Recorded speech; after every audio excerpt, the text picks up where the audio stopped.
We've all heard the stories. The spoilt couple, the tantrums, the split. But there are two sides to every story. It's an opportunity for us to understand why they did step down as senior royals and for us to understand what it is that they're searching for in life. When you have that level of independence, my goodness, you can do anything. Tonight, we hear Meghan and Harry's side. This book definitely is about getting the truth out there. This book has potential to have huge ramifications for their relationship with the other royals. What caused the rifts? Look, we're brothers. We'll always be brothers. We're certainly on different paths at the moment. I would imagine if there is any conversation that William could take back, it would be that one. And who is to blame?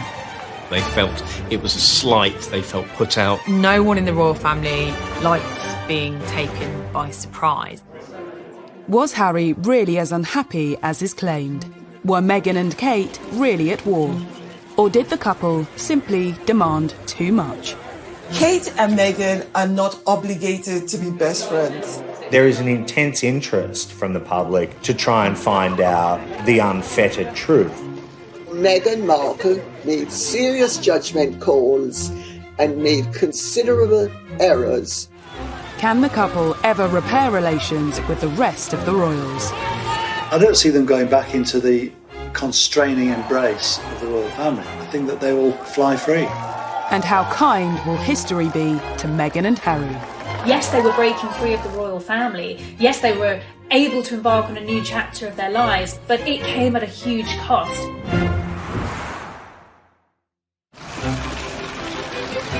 Meghan and Harry. Everything seemed like a fairy tale when the royal family gained a new member. I think they had the potential to be this amazing, celebrity couple. When they first got together, it felt like a real win, I myself was like, this is amazing. I'm loving seeing this. The wedding's going to be beautiful.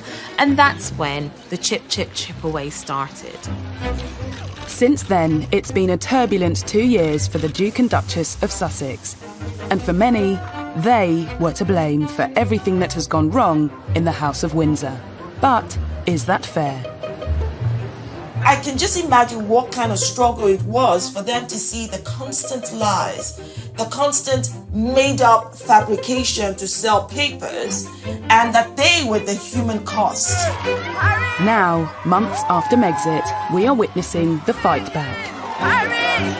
An explosive new book tells their side of the story, and it's causing breathless news coverage on both sides of the Atlantic.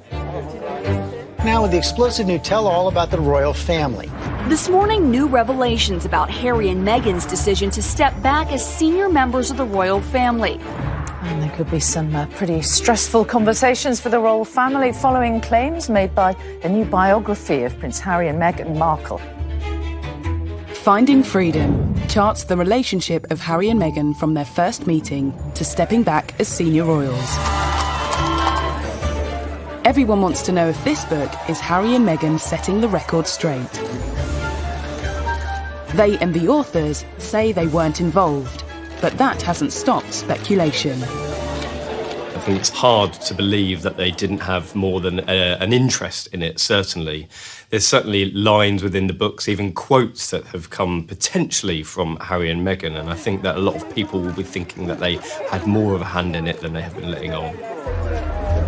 A royal will always deny any involvement because that's the convention. The convention is that you never ever openly say that you have helped. But I think with Fighting Freedom, when we read it, you can hear Harry and Meghan's voice.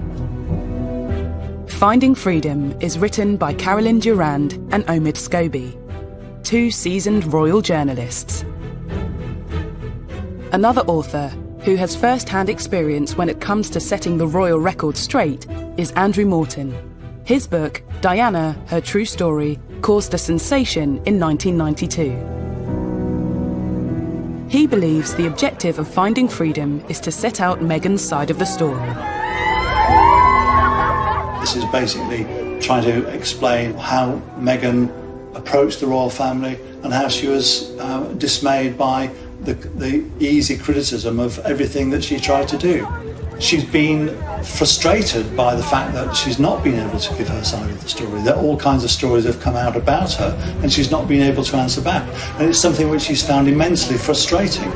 It's an opportunity for them both, and in particular Meghan, for us to understand why they did step down as senior royals, why they've moved all the way across the pond, and for us to understand what it is that they're searching for in life.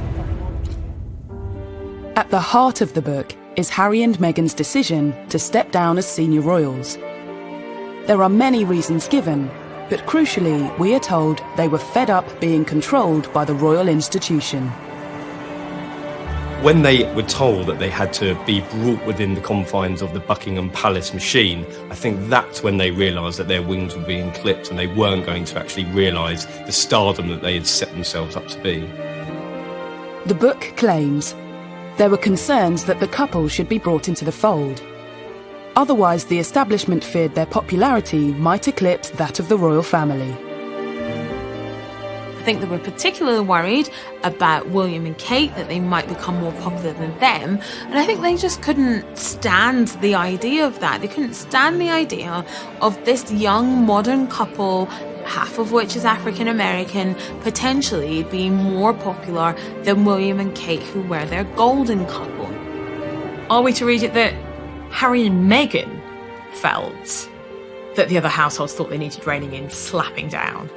Because that's how I read it. I read it that Harry and Meghan felt that there was this conspiracy against them and that they felt that they ought to be put back in their place on a variety of levels. And they became more and more insular, more and more paranoid. And then they felt there was no option but to leave. It always reminds me of a top football manager saying that no one is bigger than the club. And I think that analogy is very, very true here, that they weren't bigger than the institution. And certainly the men in grey suits that they believe were stalking the corridors trying to clip their wings might have been an invention in their own heads rather than actually what was going on. Those men in grey suits, as Princess Diana used to call them, were allegedly another element pushing Meghan and Harry away. In the book, friends of the couple call them vipers, and it's claimed some of them simply didn't like Meghan and would stop at nothing to make her life difficult. One of the suggestions in the book is that the courtiers, or the vipers as Harry and Meghan apparently refer to them, were out to get them, that they didn't like Meghan from the outset. It may very well be the case that there was a courtier, maybe two, who had it in for Meghan, who felt that she was too different, too confident, too ambitious, too different from anyone who had married into the royal family before. Meghan's differences led friends to call her Duchess Different, a play on the often repeated claims she was known as Duchess Difficult inside palace walls. I think calling Meghan Duchess Different is very telling, and it shows the gap between the old ways and the new ways. We can appreciate the value that both represent and celebrate the difference rather than try to, push it down or make it look like it's something bad. As Meghan and Harry's relationship with each other blossomed, their relationship with the palace and the rest of the royal family seems to have soured. The new book says, increasingly, Harry had grown frustrated that he and Meghan often took a backseat to other family members. And the pair had to wait to announce projects if other, more senior royals had announcements of their own. I think she found that very difficult because actually what she thought she was getting was unrivaled power, and she'd be able to help and effect this change and be this change maker, which is what she wanted to be. And actually, she found she was living in a gilded cage. By Christmas of 2019, Meghan and Harry had skipped Sandringham to take an extended break in Canada. They'd decided something had to change. And was that decision reinforced when they saw the Queen's Christmas message? Well, the lack of photograph of them appearing for the Queen's Christmas speech obviously had an effect on them, and the book will tell you in detail about how this made them feel. They felt it was a slight, they felt put out, What I think was trying to be demonstrated during that Christmas message was the future of the monarchy, the future heirs, the future sovereigns. Harry and Harry's son are not there. They don't have that place on the table. From the $18 million estate they were staying at on Vancouver Island, the Duke and Duchess of Sussex set Megxit in motion. Emails were apparently sent to the Queen and Prince Charles. But the book claims Harry thought he was being blocked from a meeting with the monarch, which led to an extraordinary plan. One of the most fascinating and new revelations in the book was that when they landed in the UK from their sabbatical in Canada, they considered detouring straight to Sandringham to try and get a meeting with the Queen. If they had done that, I think the Queen would have been quite shocked and surprised, and because, frankly, that's not the way things are done. And I think that's a lot of the problem here. Harry and Meghan didn't want to keep doing the way things are done. And the monarchy wasn't going to change things just for them. The monarchy's a supertanker. It just keeps on going, ploughing its own furrow. Harry and Meghan wanted to become financially independent, split their time between the UK and North America, but crucially, still carry out duties for the Queen. Eventually, the Queen agreed to issue a joint statement about her grandson's plans. On the 7th of January, the Duke and Duchess attended an event at the Canadian High Commission. The book reveals they were feeling nervous. They'd seen the planned statement and thought it showed a lack of warmth. It's meant a lot to us, and it's just important for us to start the year and say thank you. More concerning to them than that, reporters got wind of the plan to stay in Canada. A day later, the Sussexes made their shock Instagram announcement. A move that's been endlessly criticised, but it seems in their minds they felt they simply had no choice. It was very sad, really, that a couple who offered so much to the monarchy and to the nation had decided to go their own way. At the time in January, there was a lot of anger because, as one very senior member of the household said to me, you don't put a gun to the Queen's head. You don't go public and say what you want. We sort it out behind closed doors, we all try and negotiate, and then we present a united front. As well as their announcement, Meghan and Harry simultaneously launched their Sussex Royal website. It's since been claimed this, and making an announcement without discussing it first, left the Queen and the Duke of Edinburgh devastated. The issue of them creating this Sussex Royal brand and Sussex Royal website was a huge, huge problem for the royal family, because if they were going to go into the corporate world and start marketing themselves for big, big sums of cash, that was going to be the problem, that the Queen and senior royals couldn't have them marketing themselves as royal whilst earning money on their own personal terms. Crisis talks were needed, and on the 13th of January, Harry met the Queen, Charles and William at the famous Sandringham Summit. Yes, they were breaking free of the royal family. Yes, they were able to embark on a new chapter of their lives, but it came at a huge cost. Especially for Harry. He had to give up his military roles. Finding freedom gives an insight into Meghan's feelings. It was so unnecessary, Meghan later told a friend. And it's not just taking something away from him, it's also that entire military veteran community. You can see how much he means to them too. So why? Harry has had to give up everything. He's giving up his family, his home, his country, everything he's ever known, and those military titles, which, and Meghan's right, they meant so much to him. And what about what Meghan has had to give up? Finding freedom claims Meghan told a friend, "I gave up my entire life for this family. I was willing to do whatever it takes. But here we are. It's very sad." Even so, it's said courtiers and some family blame Meghan for Megxit. This girl who fell in love with a boy who happened to be part of the royal family, and she gave up her whole career to move over here to, of course, followed tradition and ritual marrying into the royal family, and she literally couldn't win. And she basically gave up a part of herself, because that is what would have been expected of Meghan, expected of Kate, the Duchess of Cambridge. And they all did that out of love for their spouses and out of respect for the institution. These new revelations tell a story of just how unhappy Harry and Meghan were with their royal life and how they felt forced into leaving.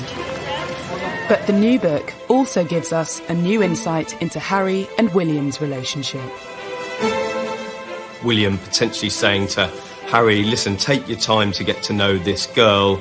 Don't be blindsided by lust. Don't rush into anything. I would imagine if there is any conversation that William probably could take back, it would be that one.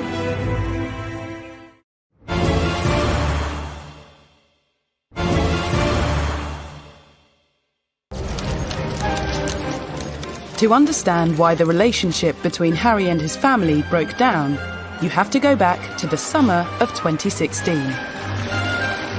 Rumours about Harry and Meghan's relationship were circulating, and Meghan soon had the world's press following her every move. By November, Harry had had enough and issued an extraordinary statement asking the press to leave his girlfriend alone. And Prince Harry lambasts the press for harassing his American girlfriend, Meghan Markle. The statement that Prince Harry released through his private office in November came just after a deluge of media reports about their relationship. I mean, the statement was a bombshell, perhaps the first of what we were to expect from the Sussexes, in that it was certainly the most personal statement I've ever read from a senior member of the royal family. This was also confirmation that Meghan was his girlfriend. Don't forget, up until that point, it was only speculation. It's now been claimed the statement caused tension in the family. Not because of its content, but because of its timing. It immediately took attention away from Charles and Camilla. They were on a diplomatic tour of the Middle East. Well, Harry's decision to write this statement himself and give the family only 20 minutes notice that he was putting it out was absolutely catastrophic. It torpedoed Prince Charles's tour of the Middle East, which went down like an absolute lead balloon in the palace. The royal family has strict protocols in place to ensure they don't overshadow each other's work. Something Harry appeared to overlook when he attempted to protect Meghan. I think one of the themes that is explored in Finding Freedom is the jealousies of some members of the royal household and some courtiers of the level of attention that the Sussexes were getting. There was a point when Charles and Camilla weren't even getting a look in. All the tabloids wanted to run was stories about Meghan and Harry, and that became a problem. And I think there's definitely some truth in the fact that Charles at times has felt a bit jealous, maybe, of his son's public profile, because for a long time William and Harry were getting really, really positive publicity, and Charles, of course, had dreadful publicity. Harry's statement caused shockwaves in the palace and allegedly upset the Prince of Wales. But looking back, this wasn't the first time Harry had come out in vocal defence of his girlfriends. In 2005, whilst dating Chelsea Davy, he gave a frank interview to mark his 21st birthday. I suppose that is the media in general. There's truth and there's lies, and unfortunately I can't get the truth across because I don't have my own column in the paper, which I'm thinking about getting. It does irritate me because obviously I get to see how upset she gets, and I know the real her. I don't think Harry's changed an awful lot over the years. He's become far more considered and far more aware of what's going on in the world. At the same time, his hostility to the mass media and to photographers and the paparazzi in particular hasn't changed one jot. So he was hostile to them before and is hostile to them now, to the point where he has, in his own mind, more control over his life. Less than a year after the statement, there was another incident, this time between Harry and William. Finding Freedom details a conversation that supposedly took place just before Harry proposed to Meghan. William is quoted as saying, "Don't feel you need to rush this. take as much time as you need to get to know this girl.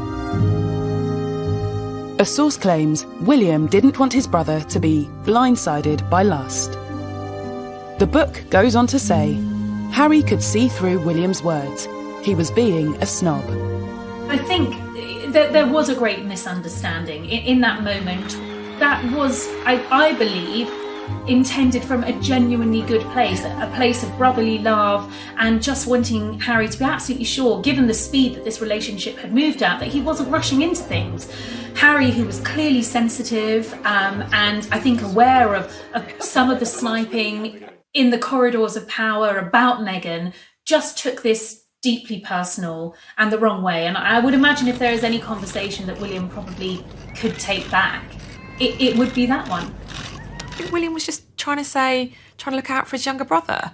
Now, maybe it goes to the heart of their relationship, and Harry was frankly fed up with playing third wheel, effectively, to William, Kate and Harry. I mean, sometimes when the three of them did jobs together, I'd go and watch them, and I did feel a bit sorry for Harry. You know, Kate and William were always first because, you know, in the line of succession, William's always first, and Harry was always slightly trailing behind. So did William ever really accept Meghan? Rumours of a rift refused to go away. During Christmas of 2018, William appeared to ignore Meghan outside church. The following Easter, another incident, on the Queen's 93rd birthday. The footage appeared to show the brothers avoiding each other. Is there petty jealousy? Yes, because I think there is between any family. Show me any family in the world where there's not jockeying for position, or one sibling doesn't think, oh, you know, that sibling shouldn't have that, or etc. That is family. That is the human condition. I do think this is War of the Waleses Part 2, but this is also the British royal family. This is what they do. They argue, they fall out, and then we make a drama out of it.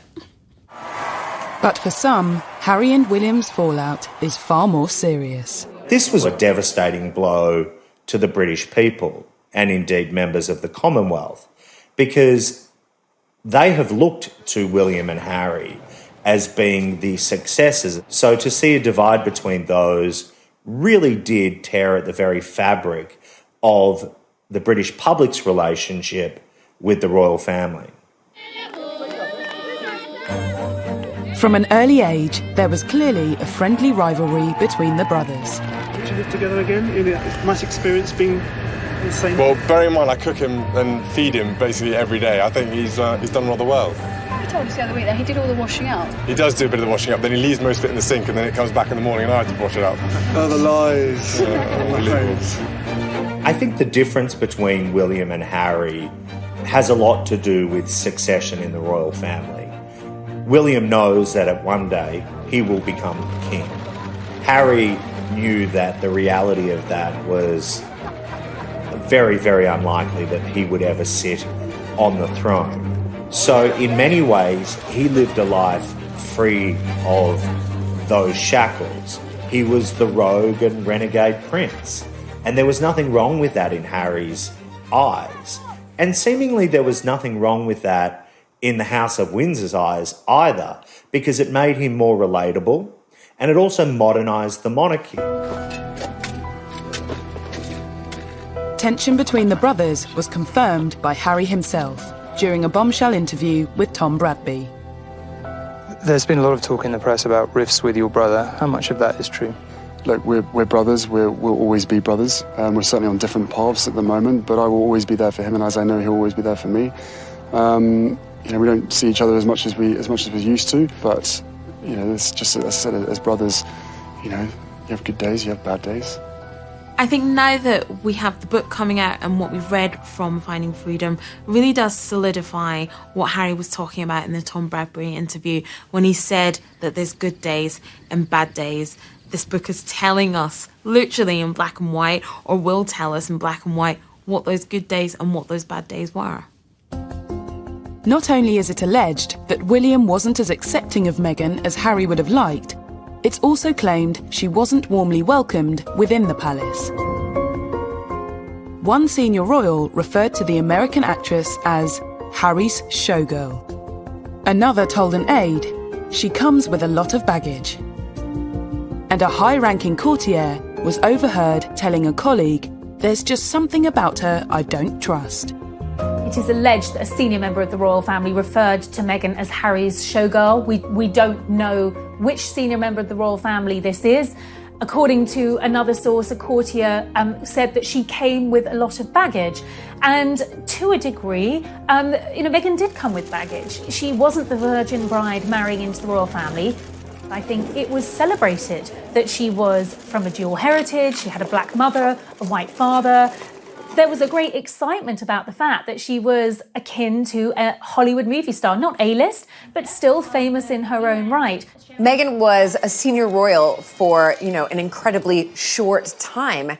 And I think if we look back at that short time, she was almost immediately hounded by the British tabloid press. And there wasn't there really wasn't. It's very hard to find a really kind article about Meghan that was rather ruthless, to be honest. Now, with thousands of miles separating Meghan from the palace and Harry from his brother, it remains to be seen if Harry and William's relationship can ever be the same again. I definitely think the dust needs to settle, and it may not happen next week or the next weekend or the one after that, but there's definitely a way back from this, and their relationship can be repaired. The irony about this book, in many ways, is that the brothers were just getting to a stage in their relationship where they were on a more even keel. I was told that communication had resumed between the brothers. We don't know whether they've spoken in light of the excerpts from this book, but one can only imagine that this has done nothing to improve relations that were strained in the beginning, and at this stage must seem pretty beyond repair. Finding Freedom not only claims to know what happened behind the scenes with Harry and William, but sheds a light on the rumours of duchesses at war. I think there was a lot of excitement that Kate and Meghan would have become best buddies. However, when you look at it on the face of it, they were very, very different women from very different backgrounds. They were already going to have very different roles with the institution.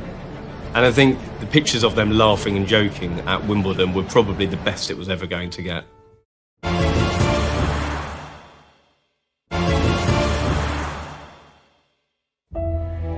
Finding Freedom is said to be Harry and Meghan's side of the story. It claims to provide a new perspective to all the stories, rumours and gossip that we think we know. In particular, a focus on negativity surrounding Meghan's relationship with Kate, not long after she became the Duchess of Sussex. After the royal wedding, once that sort of crest of the wave of excitement and euphoria had subsided, there was a slow drip of reports that began to show Meghan in a different light. After her wedding, Meghan was faced with a number of negative headlines. One in particular seems to have angered the Sussexes. It was reported that Meghan had made Kate cry during a bridesmaid fitting. Finding Freedom details the incident. Some of the children weren't cooperating, and there was a lot going on. Everyone tried to help where they could, but it's never easy with kids at fittings. There were no tears from anyone. I also think that it proves that, that story was put out by anti-Meghan people, by people who wanted to vilify Meghan, and it actually unpicks that, and it also proves that we know that there's people actively out there working to make Meghan look bad.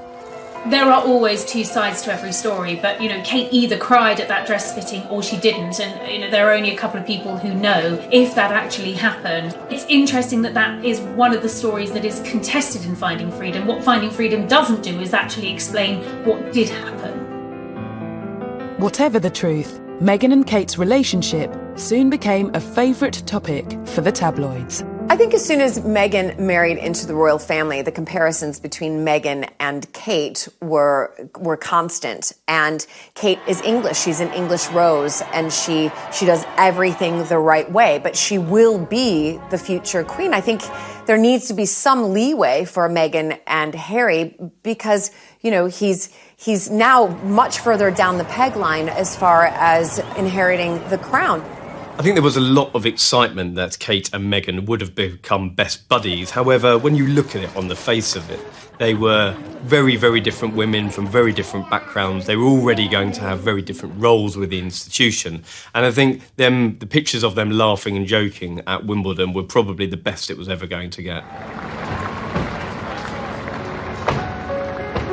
Despite the press rumours the Duchesses were at war, Finding Freedom claims the relationship between the sisters-in-law was less tense than reported. It does, however, reveal they struggled to move past the distant politeness of when they first met. It was very easy for us to escape into this storyline that Meghan and Catherine were best friends, that William, Harry, Meghan and Catherine represented the Fab Four, this union of young royals that were set to take control and modernise the monarchy. It wasn't the case at all. Just 1 year after they were photographed laughing together at Wimbledon, new photographs emerged of Kate and Meghan together at a polo event. This time, the atmosphere appeared a little less friendly. The book notes there was a cordial but distant rapport. So it was a big exclusive event in the summer of 2019, and both Kate and Meghan were there with their children. In fact, it was probably one of the first times we'd seen Meghan out and about with baby Archie. Kate was watching the children playing on the field while watching the polo, but the real striking thing was that the two women were not speaking. They weren't even conversing for most of the day, and I think that was quite a bit of a realisation for the British public, and quite a disappointment as well, that these two women were not going to be the best of friends. It's reported Meghan had wanted a strong and close relationship with her sister-in-law. The book details that Meghan had initially hoped that Kate would potentially reach out to her and help guide her as somebody who had married into the institution, but the offer never materialised. It goes on to say, Kate felt they didn't have much in common, other than the fact that they lived at Kensington Palace. So while there might have been an expectation from Meghan that Kate was going to sort of sit down and show her the ropes, perhaps that was an unrealistic expectation. The Duchess of Cambridge is a busy woman, but Meghan clearly took that quite personally. In the same weekend Finding Freedom dominated the papers, Emily Andrews broke the story that friends of the Cambridges say Kate rolled out the red carpet for Meghan. So who was to blame for this coldness? I think it seems that Meghan had a very unrealistic expectation of her relationship with Kate. I mean, if you look at it from the Cambridges' point of view, they don't know this woman at all. From their point of view, they absolutely did welcome her into the family. William and Kate invited Meghan and Harry to apartment 1A. Kate met Meghan pretty early on in the relationship, and I think from William and Kate's point of view, they did try and help as much as possible. But they were at a very different stage of life. With friends of William and Kate refuting stories from Finding Freedom, the public is once again presented with two sides of the story, unsure which side is telling the truth. By the time Harry and Meghan's final royal engagement came around in March of this year, the tension was clear for everyone to see.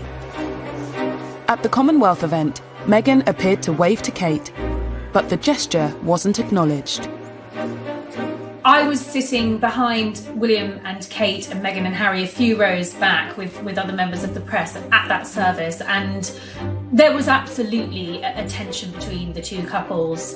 While Kate turned around to speak to Edward and Sophie Wessex, she just didn't acknowledge Meghan and Harry at all, and that was very obvious.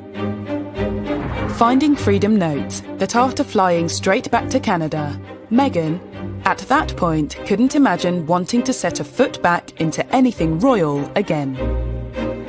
There is no doubt that certain plot lines sell newspapers and sell magazines.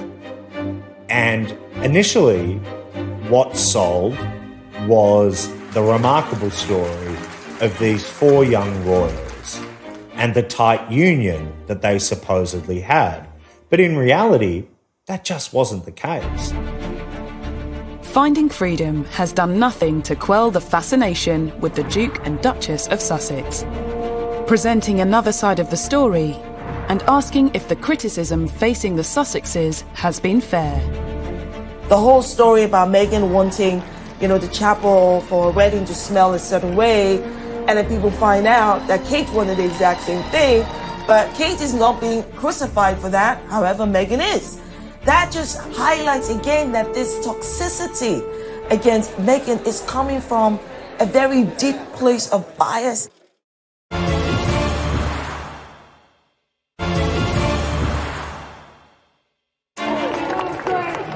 Finding Freedom might arguably tell the story from Harry and Meghan's side, but it's not the only book about them to hit the shelves this summer. It's the hot cakes right now.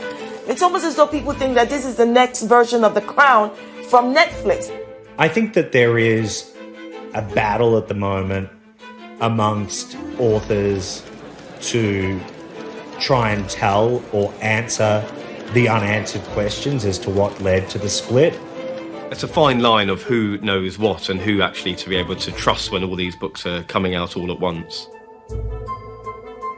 Many well-covered tales about the Sussexes feature in books by Lady Colin Campbell and journalists Dylan Howard and Andy Tillett. But are these just examples of yet more unfair criticism that Meghan has faced? Such as claims Meghan wanted St George's Chapel to smell a certain way for her wedding. A story she was ridiculed for in the press, despite Kate wanting the same thing at her wedding in Westminster Abbey. The whole story about Meghan wanting, the chapel for a wedding to smell a certain way, and then people find out that Kate wanted the exact same thing, but Kate is not being crucified for that, however, Meghan is. That just highlights again that this toxicity against Meghan is coming from a very deep place of bias. Westminster Abbey is not the same thing as St George's Chapel. I've actually been to events at both. And I have to tell you, St George's Chapel does not smell musty. It smells of beeswax, which is what the furniture is waxed down with. Maybe Meghan had never smelt beeswax before in her life. Lady Colin Campbell's book addresses another infamous story. The claim Meghan clashed with the Queen over her choice of tiara for her wedding. But Finding Freedom says there was no clash. Each story has been corroborated by at least 2 sources, and they spoke to over 100 sources for the book. People don't want to believe that. They want to think only Harry and Meghan will say that, and they are lying. Instead, the book says it was Harry who had reservations, that the Queen's dressmaker, Angela Kelly, was intentionally delaying the process of Meghan selecting her wedding day tiara. But it is quite one-sided. Yes, Harry and Meghan don't escape criticism in the book. That's certainly true. But it is mainly their side of the story, and everyone else is the bad guys. Either way, what is sure is that there have been countless attacks on Meghan over the past 2 years. Allegedly, some even came from palace insiders. It seems to me that some of the stories are stemming directly from Buckingham Palace. And we're back to this narrative again, that strong, independent women are anathema in our society. Duchess difficult, Hurricane Meghan. Some of the headlines that started coming out in the tabloid press, reports that, she had a habit of sending dawn emails to staff and wanted a response before lunchtime. This appears to be true and seems to be backed up in Finding Freedom. But the author's interpretation of this is that this was an experienced, successful American actress who was used to having an entourage of staff and who was used to having things done quickly. The idea that Meghan's a diva is clearly one of these racialized ways of thinking about black women, where, there's this long-standing idea of the strong black woman who doesn't need anybody else, who's feisty and aggressive. Meghan has faced criticism for pretty much every move she has made, even down to the clothes she wears. When Meghan came on the scene and started wearing gowns that were thousands of dollars and living an extravagant lifestyle, then it began to rub people up the wrong way. Someone's got to spend the most, and Meghan's the one that spends the most. Again, it's just a non-issue, it's a non-story. She's probably spending her own money. What's the big deal?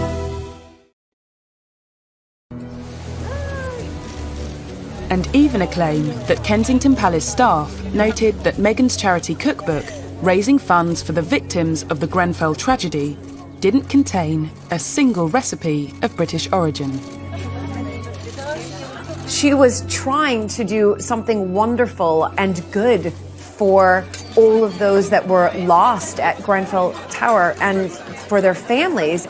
Everyone embraced this so deeply because it's been a passion project for all of us, and for very good reason. For Meghan, much of the criticism must have felt unwarranted and unfair. Why is Meghan a target for criticism? Very good question. Right, I don't know.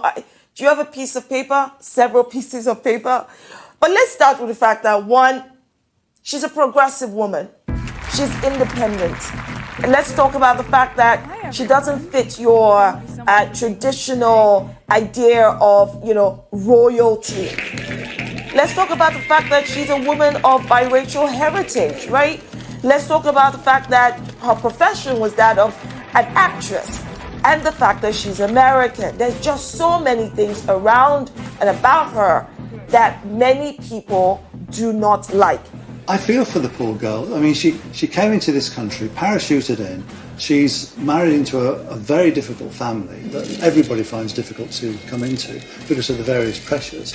And she's someone who didn't know an awful lot about British history, British culture. And she's, as she said herself, she's going to hit the ground running.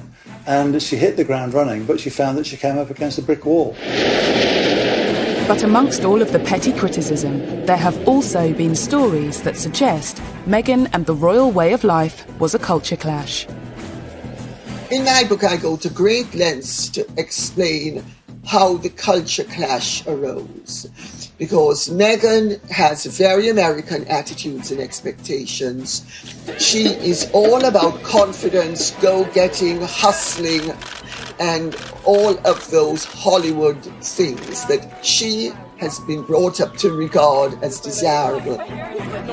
Did Meghan really know what she was letting herself in for when she married into the royal family? Some stories show how she struggled to get to grips with royal life, like her first official engagement with the Queen, opening the Mersey Gateway Bridge in June 2018. People haven't looked at the real person who's trying to do her best coming into the royal family. Someone who didn't know the protocol, didn't know the etiquette. And I'll give you a perfect example. She went up to Liverpool with the Queen and she's sitting on a stage. It's a windy day.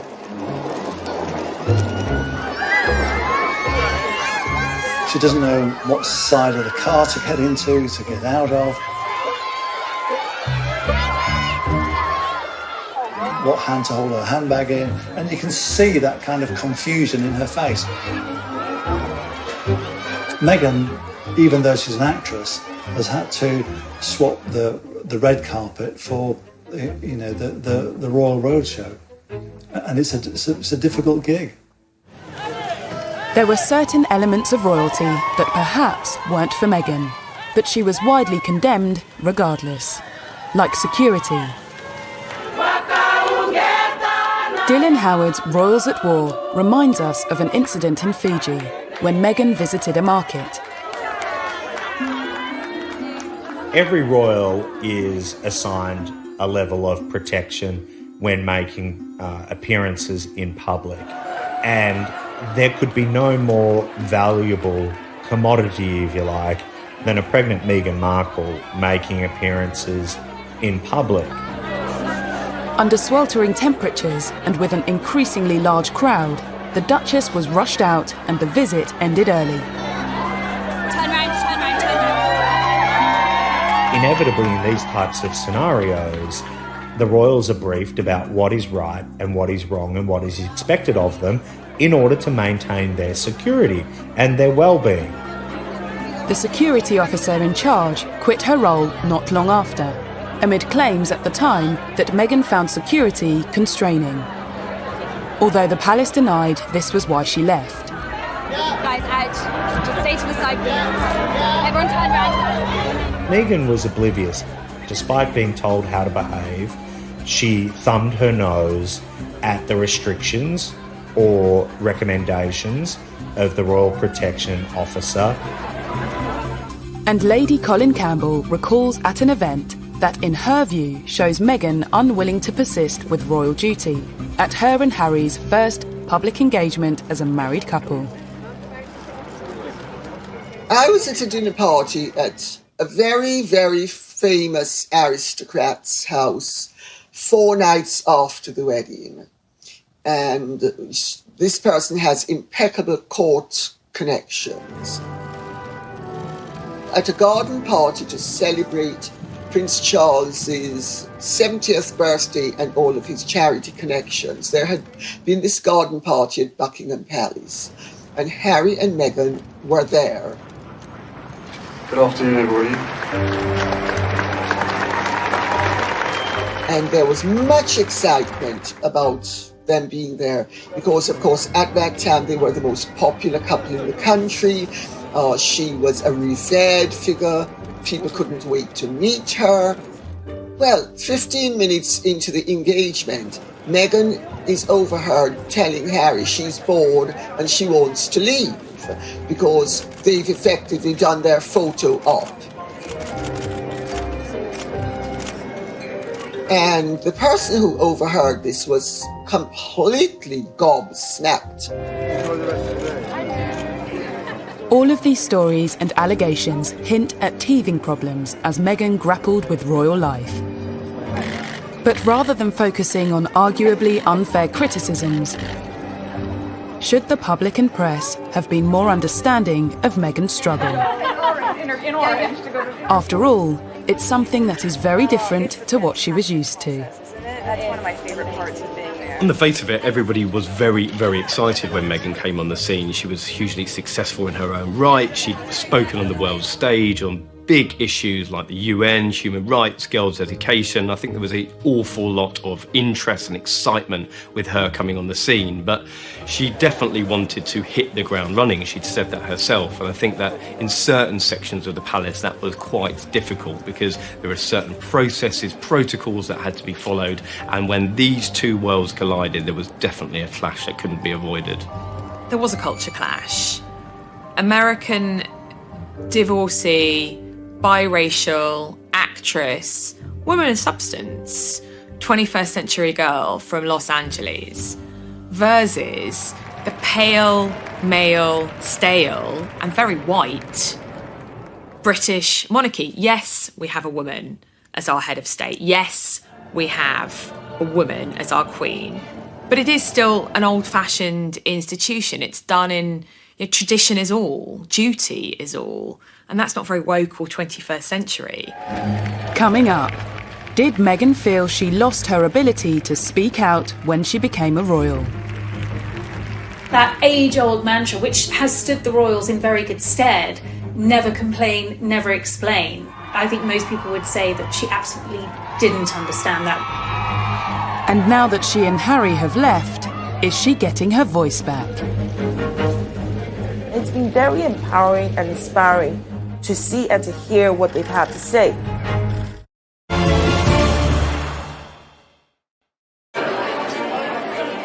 Many observers believe that a key factor behind the Sussexes leaving the royal institution was what some saw as the muzzling of Meghan Markle. Before her marriage to Prince Harry, she'd used her media profile to highlight social issues close to her heart. Women don't need to find a voice. They have a voice, they need to feel empowered to use it, and people need to be encouraged to listen. More people were encouraged to listen when her relationship with Harry became public. But being Harry's girlfriend was one thing, being his wife was quite another. if she was not part of the royal family, the way she would have come out to speak on issues and to lend support on different things. She had to curtail all of that. You can speak your mind as a celebrity. You can align yourself with different politicians as a celebrity. You can't do any of that as being a member of the royal family. The blogs and all that stuff, that's just been silenced 100% to fit this role. Maybe one of the reasons for them wanting to leave is so that she can go back to doing it. And following her move to Los Angeles, despite the lockdown, Meghan Markle is out there speaking her mind once again. All of you are out there campaigning, fighting the right fight, being on the right side of history and ensuring that we can get closer to seeing this truly as our past and not something that we have to revisit again and again and again. Meghan and Harry have given, recent Zoom virtual talks to many from the younger generation. They've definitely been able to speak about matters that are at the heart of them and matters that are important to them, like Black Lives Matter. The only wrong thing to say is to say nothing. Because George Floyd's life mattered, and Breonna Taylor's life mattered, and Philando Castile's life mattered, and Tamir Rice's life mattered.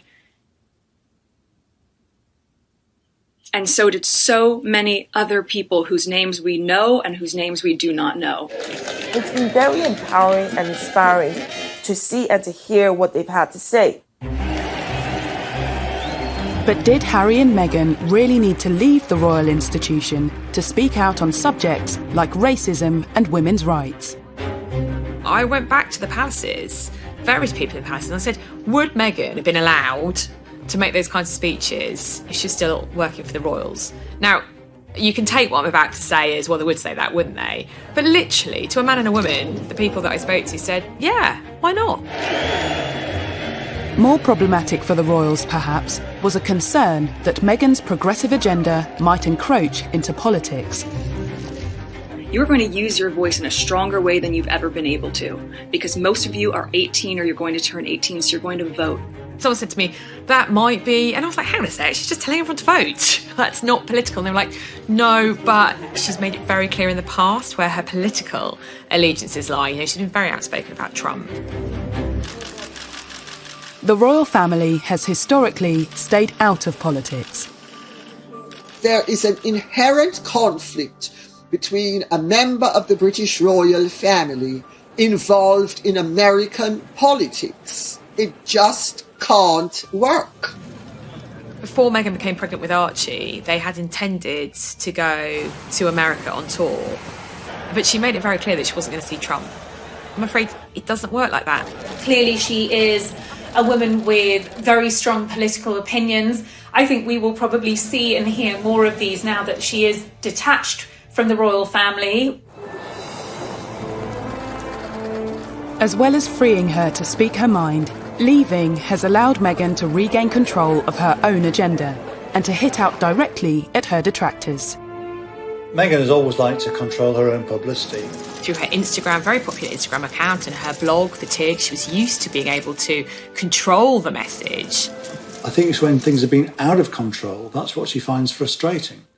Believe in what makes you unique and don't be afraid to do what you know is right, even when it's not popular, even when it's never been done before. Well, Meghan's choice of language of even when it's not popular, even if it's not been done before, was definitely a pointed reference to their decision to leave the royal family. Even if it scares people, and even if it scares you a little. That age-old mantra, which has stood the royals in very good stead, never complain, never explain. I think most people would say that she absolutely didn't understand that. One of the things she felt very stifled by was not being able to answer back. I think Meghan's biggest problem has been that she's obviously been schooled in the world of Hollywood, where you hit back at rumours and innuendo and you take the fight to them. Meghan couldn't grasp the reason why she wasn't able to respond to these.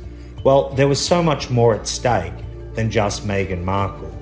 The whole House of Windsor needed to be considered in whether or not she was to respond to an allegation that was levelled against her. And that narrow-mindedness goes a long way to explaining why her and Harry would ultimately leave the family. And I think this book is largely been written to put her side of the story across. And regardless of their personal influence on the book, it hasn't been the only outlet for the couple's grievances.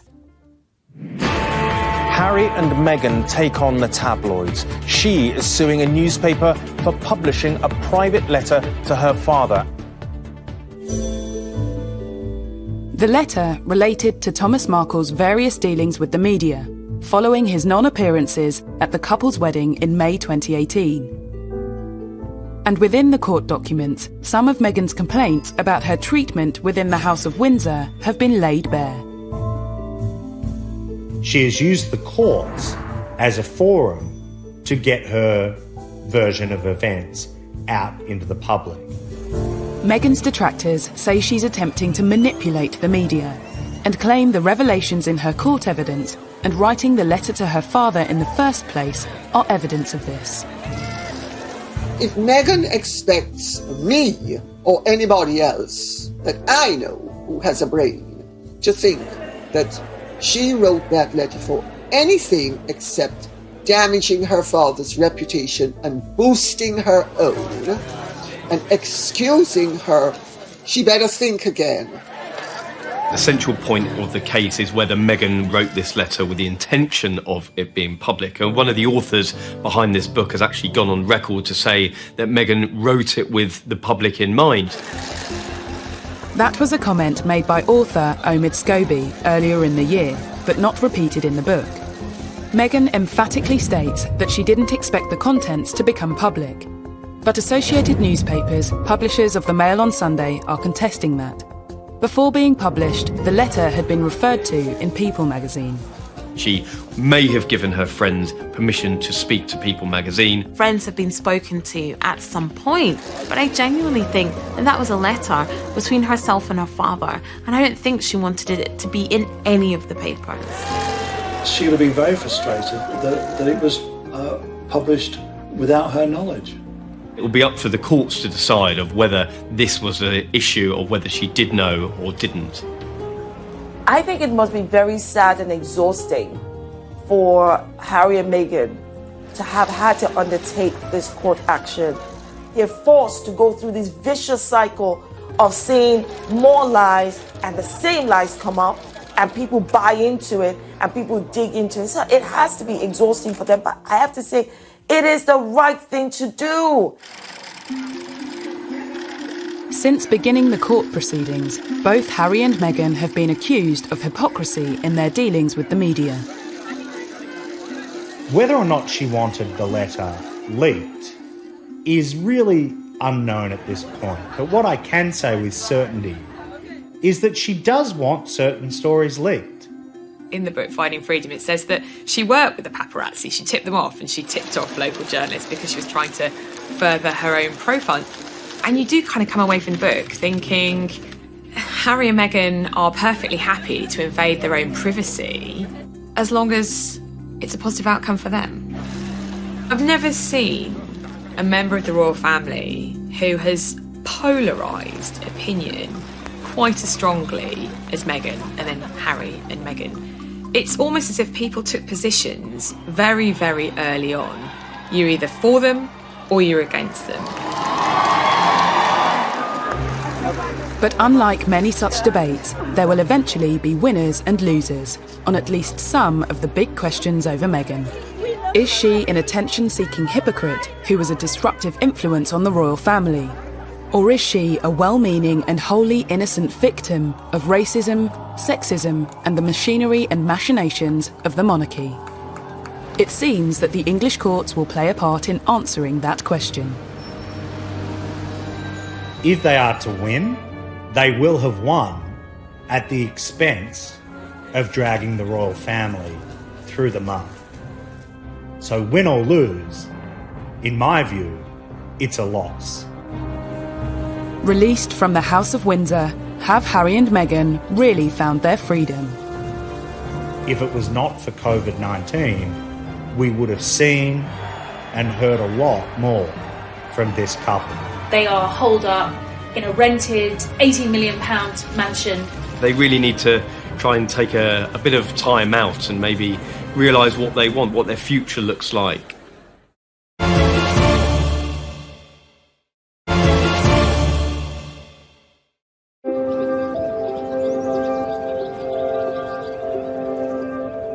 Meghan and Harry have begun their new journey in Los Angeles, and released from the shackles of the British monarchy, their new life is laid bare in a revelatory new book, Finding Freedom. But are they? I think moving to LA, to California, they have found a lot of freedom, at least a lot compared to what they were having over here in the UK. It's just different over there. It's more laid back, it's easier, it's a slower pace of life. And I think that's going to be good for the both of them. They really need to try and take a bit of time out and maybe realise what they want, what their future looks like. They're not in the public eye as much as they were over here. So I think they've got a real opportunity to slow down, to figure it out, and to find happiness. But if finding freedom is their goal, 2020 hasn't been the easiest year in which to achieve it. Have they actually found freedom? Not really. No one could have predicted this pandemic, but the reality is that they are holed up in a rented £18 million mansion in Beverly Hills, taking on the paparazzi because they believe they have invaded their privacy by taking pictures of them. The idea that they are almost prisoners in their own home doesn't suggest that they have found freedom. The Duke and Duchess of Sussex launched another legal action, this time in the US, after drones were allegedly used to take pictures of their infant son, Archie. These reports of the drone that's flying over their LA home and they're trying to find that person, and then they will sue that person. It goes to show you that they will not put up with the invasion of their privacy at all. Some believe that for a couple seeking freedom and wary of the paparazzi, moving to Los Angeles was a strange choice. That remains the great paradox of a decision to move out of the royal family to avoid the limelight and move to a place where the limelight shines brighter than anywhere else in the world. They've gone to the capital of the world. In LA, freedom of expression is paramount. I think that we're seeing how they're trying to achieve the privacy that they want by suing publications, and they probably won't stop until they stop being pursued. So I think this will definitely put caution in a lot of journalists and a lot of photographers, and being very, very careful about what they print. The Sussexes' battle is far from over when it comes to protecting their privacy. But what does the future hold when it comes to their financial freedom? I think we're going to see a lot more of Meghan and Harry making speeches. I've been told the Obama's business model is something that they're very much aspiring to, which could earn them a very lucrative income indeed. I mean, public speaking engagements alone could earn a couple hundreds of thousands of dollars. And I'm quite sure that in California, where they're now based, that there will be all kinds of companies that will want to see them on their boards. And I can well imagine, for example, Meghan going on board of a major international company to look at gender issues. There's much speculation about the path that Meghan will take. But what about Prince Harry? The break from the royal family meant giving up all his military titles, and which took up an awful lot of his time. I think he probably took that quite hard, and I think that was a bit harsh, but I'm hoping that he can continue to work with veterans in some form, perhaps in America, and continue that line of work, because he was genuinely passionate about it. If, as seems likely, Harry has more difficulty than Meghan in acclimatising to this new life, might some kind of return to the royal fold be possible? The Queen gave them this option of the trial period, see how you fare after 12 months and see if it's working for you. Partly through coronavirus and partly through the way they have handled things, what they hoped to achieve is clearly turning out to be more of an uphill struggle than they would have envisaged initially. Who knows? I don't think they know what they're going to be doing between now and next week, much less next year. There were headlines in some of the tabloid press after the serialisation that, you know, there was no way back after this, after the revelations, after airing their dirty laundry in public, that, you know, this was it for the Sussexes. I'm not so sure. While I don't think they will go back to a royal role as such, Harry remains, in spite of what's been said and what's happened, deeply loved by his family. Things that she has been brought up to regard as desirable. Did Meghan really know what she was letting herself in for when she married into the royal family? Some stories show how she struggled to get to grips with royal life, like her first official engagement with the Queen, opening the Mersey Gateway Bridge in June 2018. People haven't looked at the real person who's tried to do her best coming into the royal family. Someone who didn't know the protocol, didn't know the etiquette. And I'll give you a perfect example. She went up to Liverpool with the Queen and she's sitting on a stage, it's a windy day.